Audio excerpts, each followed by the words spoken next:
नमस्कार दोस्तों, स्वागत है आप सभी का पाथफाइंडर पर। रशिया और यूक्रेन के बीच में चल रहे युद्ध को लेकर अब एक बहुत ही बड़ी डेवलपमेंट सामने आई है। रशियन ट्रूप्स के द्वारा यूक्रेन की जो राजधानी कीव है वहां पर लोकेटेड एक बहुत ही इंपॉर्टेंट एयरपोर्ट को अब रशिया के द्वारा सीज कर लिया गया है। तो आपको बता दूं कि कीव जो कि यूक्रेन की राजधानी है, इसमें कुल मिला के 3 इंपॉर्टेंट एयरपोर्ट्स आते हैं जहां से फ्लाइट्स टेक ऑफ और लैंड करती हैं, और इन 3 एयरपोर्ट्स में से अब एक इंपॉर्टेंट एयरपोर्ट को रशिया के द्वारा यहां पे कैप्चर कर लिया गया है। आप यहां पे देख सकते हैं ये वाली खबर, हिंदुस्तान टाइम्स पूरा का पूरा इसकी कवरेज कर रही है, और ये खबर जस्ट अभी 6:40 PM पे सामने आई है। Russia's defense ministry Friday said its forces had captured the strategic Hostomel aerodrome just 7 kilometre north west of the Ukrainian capital Kyiv, और वहां पर उन्होंने अपने पैराट्रूपर्स को भी लैंड करवा दिया है। इनफैक्ट उन्होंने ये भी बोला कि इस पूरे के पूरे ऑपरेशन में यूक्रेन के स्पेशल यूनिट्स के 200 से भी ज्यादा लोग हैं जिनको कि यहां पे एलिमिनेट करवा दिया गया है। सो ये ऑब्वियसली काफी ज्यादा चिंता का विषय है, बिकॉज ये एक इंपॉर्टेंट एयरपोर्ट था जहां से कई सारी फ्लाइट्स यहां से चलने वाली थी, लेकिन बिकॉज अब ये वाली डेवलपमेंट हुई है, सो कई सारे ऑब्वियसली जो दुनिया के देश हैं वो यहां पे चिंतित हो चुके होंगे, including the country of India, because हमारे भी कई सारे वहां पे छात्र हैं, कई सारी वहां पे फैमिलीज हैं जो कि अटके हुए हैं। आज सुबह की ही न्यूज है, आपको मालूम होगा पीएम मोदी की सीधी बातचीत हुई थी व्लादिमीर पुतिन जी के साथ। उन्होंने चिंता जताई थी कि जो भारत के सिटीजन हैं यूक्रेन में, उनकी सेफ्टी का क्या होगा। इंडियन गवर्नमेंट कुछ ना कुछ कोशिश कर रही है, बट जो ये लेटेस्ट डेवलपमेंट आई है, दिस हैज अगेन एक तरीके से सबको एक बार डरा दिया है। बात करेंगे क्या क्या डेवलपमेंट्स हो रही हैं, कितने हमारे छात्र वहां पे फंसे हुए हैं, और ऑल्सो उनकी वहां पे जो फिलहाल जो दशा है वो किस तरीके से हमें देखने को मिल रही है। चलिए शुरू करते हैं दोस्तों मेरे साथ। मेरा नाम है अनिरुद्ध, आप मुझे फॉलो कर सकते हैं इस पर्टिकुलर टेलीग्राम चैनल के माध्यम से, that is Anirudh sir official, right. वैसे आपको बता दूं कि आज से कुछ दिन पहले की बात है, फरवरी 16 को इंडिया ने अपनी मतलब कई सारे जो नेशनल्स हैं जो कि यूक्रेन में थे, उनको वहां बोल दिया था leave Ukraine, avoid travel situation of uncertainties. तो ये वाली जो एडवाइजरी थी ये ऑलरेडी इशू करवा दी गई थी। आप देख सकते हैं, Indian nationals are requested to keep the embassy informed about the status of their presence in Ukraine to enable the embassy to reach them where required. The embassy continues to function normally to provide all services to Indian nationals in Ukraine. और आपको बता दूं कि जो अधिकतर हमारे Indian nationals हैं वो बेसिकली हमें स्टूडेंट्स देखने को मिलते हैं जो कि वहां पर जाकर के मेडिकल कॉलेज में पढ़ाई करते हैं, बिकॉज ये कुछ पिछले दशकों में बहुत ही एक पॉपुलर डेस्टिनेशन बनकर सामने आ चुकी है। लेकिन आज जो हमारे सामने खबरें आ रही हैं, आपको मालूम होगा कि आज युद्ध काफी ज्यादा बढ़ चुका है।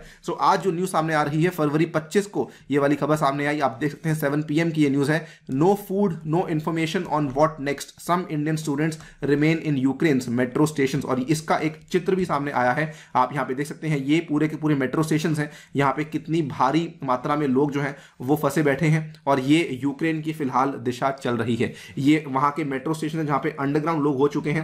एंड यहां पर एक स्टूडेंट की जो उन्होंने एक कमेंट्री दी है, उन्होंने बताया कि by the time the Indian embassy said all the students must leave the country on February 20, all the flights were booked.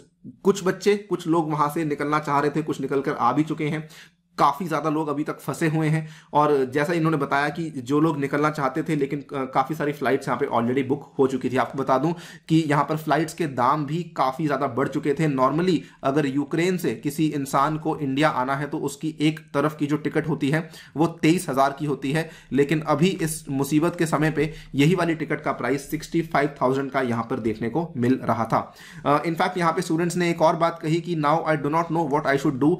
कुछ लोगों ने इनको सुझाव दिया होगा कि ये लोग एलवीव की तरफ जा सकते हैं। एलवीव बेसिकली यूक्रेन का वेस्टर्न एरिया का शहर है जो कि थोड़ा सेफर माना जाता है, लेकिन वहां जाने के लिए भी इनको ट्रेन का सफर करना होगा। तो इन्होंने बताया कि ट्रेन यहां पे काम नहीं कर रही हैं, ट्रैक्स को कंप्लीटली डिस्ट्रॉय कर दिया गया है, और बहुत ज्यादा यहां पे स्नोफॉल भी हो रही है, जिसकी वजह से ड्राइव करना अनसेफ है, एंड कोई भी यहां पर रिस्क नहीं करना चाहता। प्लस यहां पे पेट्रोल की शॉर्टेज भी हमें देखने को मिल चुकी है। तो ये रहा आपका कीव, और एलवीव जो है वो वेस्टर्न साइड पे आता है। यहां पर इस पूरे के पूरे एरिया में रशिया के द्वारा अभी इन्वेजन नहीं करी गई है, तो ये एरिया सेफ है, लेकिन उनका यहां तक जाना काफी मुश्किल है, बिकॉज प्राइमरीली कोई ट्रेन का रास्ता अवेलेबल नहीं है और उनको वहां पर ड्राइव करना भी सेफ महसूस नहीं हो रहा। नाउ एक और यहाँ पे डेवलपमेंट सामने आई है, ये भी आप देख सकते हैं, आज ही न्यूज सामने आई है फरवरी 25 को, कि इंडिया के एक फॉर्मर नेशनल लेवल के चेस चैंपियन है जिनका नाम है अन्वेश उपाध्याय, वो भी वहां पर गैस्ट्रोएंटरोलॉजी में अप्रेंटिसशिप कर रहे हैं एक कीव के हॉस्पिटल में। ये मार्च में वापस आना चाहते थे, लेकिन क्योंकि अब रशिया के द्वारा मिलिट्री ऑपरेशंस को लॉन्च कर दिया गया है और फ्लाइट्स को सस्पेंड कर दिया गया है, इनका भी इनको श्योर नहीं कि ये अब किस तरीके से भारत में वापस आने वाले हैं। ये वहां पे किसी अपार्टमेंट में अकेले रहते हैं और इनको कोई आइडिया नहीं है कि अब जो है ये वापस आ पाएंगे, और अगर आएंगे भी तो किस तरीके से ये वापस भारत लौट पाएंगे। सो फाइनली सवाल ये आता है कि इंडियन गवर्नमेंट अब इनके लिए कर क्या रही है। सो यहां पर इंडियन गवर्नमेंट ने क्या किया है कि इंडियन जो एम्बेसीज हैं पोलैंड और स्लोवाकिया में, उनको वहां पर एडवाइजरीज इशू उनसे करवाई गई हैं। अब इसको देखिए, आपको पढ़ाऊंगा मैं ये वाली जो एडवाइजरीज हैं। सबसे पहले देखिए कि ये आपका यूक्रेन का इलाका है, ठीक है, यूक्रेन के इलाके में ये रहा आपका कीव, और यहां पर पोलैंड है जिसके साथ यूक्रेन का बॉर्डर टच करता है, ठीक है, और ये वाला आपका एरिया है जहां पर अगेन यूक्रेन का बॉर्डर टच करता है। तो इंडियन एम्बेसीज के जो लोग जो कि पोलैंड के कैपिटल वॉर्सो में है और स्लोवाकिया के कैपिटल ब्राटिस्लावा में है, यहां पर की जो एम्बेसीज के लोग हैं ये लोग जा रहे हैं बॉर्डर्स तक, और यहां पर बॉर्डर्स पे जो भी इंडियन स्टूडेंट्स इनको मिल रहे हैं, जो भी इनको इंडिया के लोग मिल रहे हैं, उनको ये एस्कॉर्ट करके पोलैंड में ला रहे हैं और स्लोवाकिया में ला रहे हैं, सो दैट वहां से वो लोग भारत आ सके।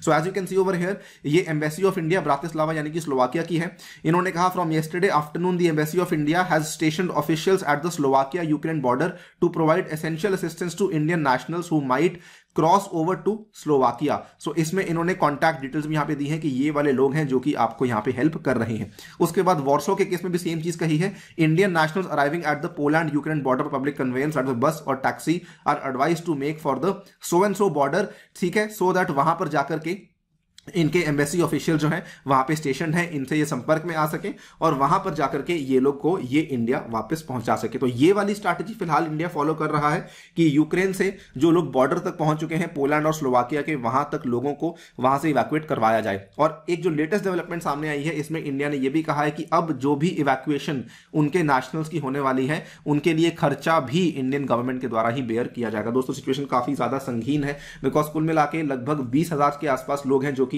भारतीय नेशनैलिटी के हैं, जो कि फिलहाल यूक्रेन में हैं, जिसमें से केवल 4,000 लोग हैं जो कि वापस आए हैं, यानी कि केवल 20% लोग हैं जो कि इंडिया वापस आए हैं, बाकी 80% लोग अभी भी यूक्रेन के ही अंदर अटके हुए हैं। और इसमें nearly 400 students in Ukraine Sumy city bordering Russia, they have taken shelter in a basement after Russian forces took control of it. तो यहाँ पे कुछ लोग तो ऐसे हैं जो कि बिल्कुल रशियन बॉर्डर के साथ हैं, सो वो वाले बच्चे काफी ज्यादा फिलहाल घबराए हुए हैं।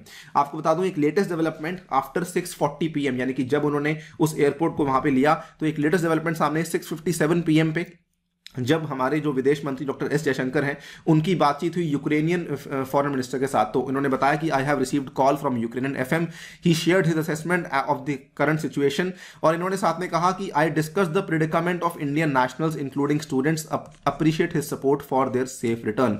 सो ये वाली कुछ चीजें हैं जो कि हमारी भारत सरकार कर रही है। हम यही उम्मीद करते हैं कि जल्द से जल्द जो भी हमारे नेशनल वहां फंसे हुए हैं, नॉट जस्ट हमारे बल्कि किसी भी देश के नेशनल जो फंसे हुए हैं, वो वहां पे सेफली इवैक्यूएट कर सकें, सो दैट एटलीस्ट सिविलियंस को यहां पे किसी प्रकार का नुकसान ना झेलना पड़े। तो जैसे ही कोई नई डेवलपमेंट आएगी आपके सामने पेश करेंगे। फिलहाल के लिए वीडियो में इतना ही। जाने से पहले बताना चाहूंगा कि हमारी स्पेशल क्लास में एनरोल कीजिए जो कि चल रही है क्लास 11 ज्योग्राफी एनसीईआरटी को लेकर। इसके लिंक्स नीचे डिस्क्रिप्शन में आपको अवेलेबल करवा दी जाएंगे। इसके अलावा अनअकैडमी आपके लिए कई सारे ऑफर्स लेकर आया है, जिसमें कि आप लोग अनि यूपीएससी कोड इस्तेमाल करते हुए 5,000 रुपीज का डिस्काउंट और 10,000 रुपीज का डिस्काउंट अपनी प्लस और आइकॉनिक सब्सक्रिप्शन के ऊपर ले सकते हैं। इसमें आपको अनि यूपीएससी के साथ ये वाले एडिशनल बेनिफिट्स भी अवेलेबल करवाए जाएंगे, मेरी पर्सनल गाइडेंस, व्हाट्सएप ग्रुप में एडिशन और 20 बुक्स भी आपके घर तक पहुंचाई जाएंगी। ये वाली टेस्ट सीरीज में भी आप लोग जाके एनरोल कर सकते हैं यूजिंग द कोड अनि यूपीएससी। ये वाले पर्टिकुलर बैचेस आपके लिए उपलब्ध करवाए जाएंगे अगर आप लोग एनरोल करते हैं ऑन दी अनअकैडमी प्लेटफॉर्म, और इसके साथ ही में मेरे द्वारा भी आपको ये वाले बैचेस अवेलेबल करवाए जाएंगे। आने वाले रविवार के दिन आपको हिस्सा लेना है in the ultra combat using the code अनि यूपीएससी। इसी के साथ आपसे लेता हूं विदा। Thank you for listening, stay tuned and stay safe.